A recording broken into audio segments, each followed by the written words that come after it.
मेरे प्रिय दर्शकों, जय माता दी। 8 नवंबर सन 2022 को जो चंद्र ग्रहण लगने वाला है वह इन 4 राशियों को कैसा फलित करेगा आपको यह बताती हूँ। चंद्रमा मन का कारक होता है, माता का कारक होता है।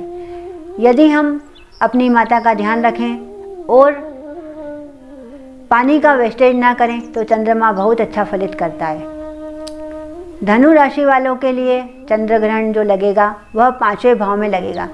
5वां भाव ज्ञान का होता है, बुद्धि का होता है, विद्या का होता है, संतान का होता है और नेत्रों का होता है, इष्ट देव का होता है। आपको जो लाभ मिलेगा वह लाभ यह मिलेगा कि आपके ज्ञान की वृद्धि होगी। आप यदि कोई बड़ी परीक्षा दे रहे हैं तो उसमें आपको अवश्य सफलता मिलेगी। आपकी संतान से आपको सुख प्राप्त होगा। अब आपको सावधानी यह बरतनी है कि आप अपने नेत्रों का ध्यान रखें, पढ़ाई में विशेषकर ध्यान लगाएं, अपनी संतान का ध्यान रखें, संतान पर पूरी तरह से नियंत्रण रखें कि उससे कोई भूल ना हो, नहीं तो आपको कष्ट हो सकता है। चंद्रदेव की प्रसन्नता के लिए आपको ओम सोमेश्वराय नमः का जप करना है और मस्तक पे चंदन की बिंदी अवश्य लगानी है। इससे आपका चंद्र भी प्रसन्न है और राहु भी प्रसन्न। राहु की प्रसन्नता के लिए आपको जो चंदन की बिंदी लगानी है वह सफ़ेद कलर की लगानी है।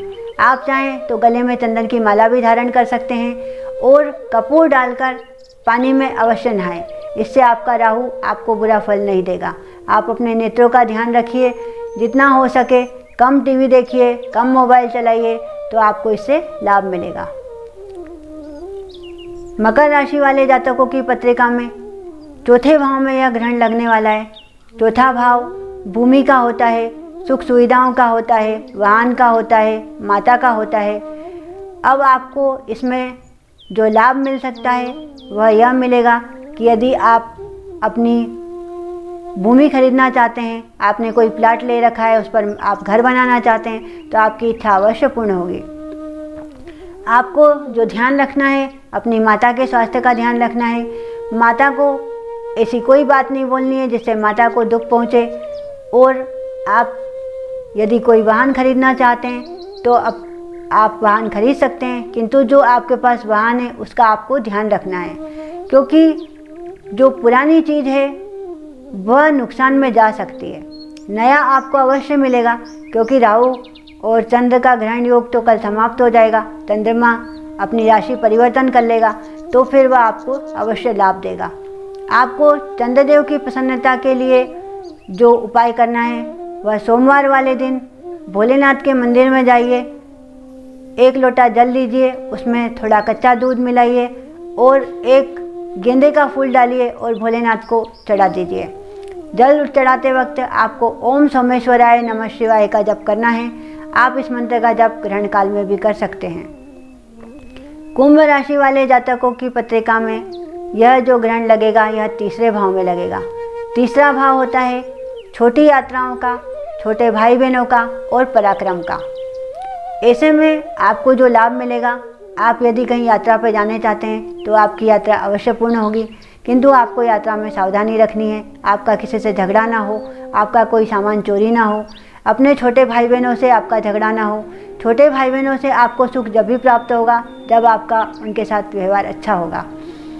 आपके पराक्रम में वृद्धि हो सकती है, लेकिन आपको ध्यान यह रखना है कि आप ऐसी कोई वाणी ना बोलें, नहीं तो आपके पराक्रम पर गलत असर पड़ सकता है। आपको चंद्रदेव की प्रसन्नता के लिए सोमवार का व्रत अवश्य करना है और सफ़ेद चीज़ का सेवन करना है। सफ़ेद चीज़ में आप दूध, दही, चावल यह आप अवश्य खा सकते हैं। और जब भी आप भोजन करें तो आप भोलेनाथ को भोग अवश्य लगाएं। इससे आपको चंद्रदेव के साथ भोलेनाथ की कृपा भी प्राप्त होगी। मीन राशि वाले जातकों की पत्रिका में जो चंद्र ग्रहण लगेगा वह दूसरे भाव में लगेगा। दूसरा भाव होता है वाणी का, धन का, कुटुंब का। अब आपको जो लाभ मिल सकता है वह यह मिलेगा कि दूसरा भाव धन का है। राहु देव आपकी वृद्धि करेंगे, धन की भी वृद्धि करेंगे और आपके परिवार में सदस्यों की भी वृद्धि करेंगे। किंतु आपको जो ध्यान रखना है, आपको नुकसान से बचना है, तो आप सबसे बड़ी चीज़ अपनी वाणी पर संयम रखें। आपकी वाणी यदि मधुर है तो आपके सारे काम अच्छे हो जाएंगे, और यदि आप अपनी वाणी से कोई बुरे वचन बोलते हैं, कटु वचन बोलते हैं, तो आपके बने बनाए काम बिगड़ सकते हैं। आप राहु और चंद्रदेव की प्रसन्नता के लिए 1 माला ओम सोमेश्वराय नमः की करें और 11 माला राम नाम की जप करें। इससे आपको राहु देव की भी प्रसन्नता मिलेगी और चंद्रदेव की प्रसन्नता भी मिलेगी, और श्री राम भगवान की भी कृपा आपको अवश्य प्राप्त होगी। आप चारों राशि वाले जातकों को जो मंत्र मैंने बताए हैं वो आप ग्रहण काल में भी कर सकते हैं। ग्रहण काल में करने से आपके मंत्र सिद्ध हो जाएंगे और फिर आपको आगे भी इनका लाभ मिलता रहेगा। जय माता दी।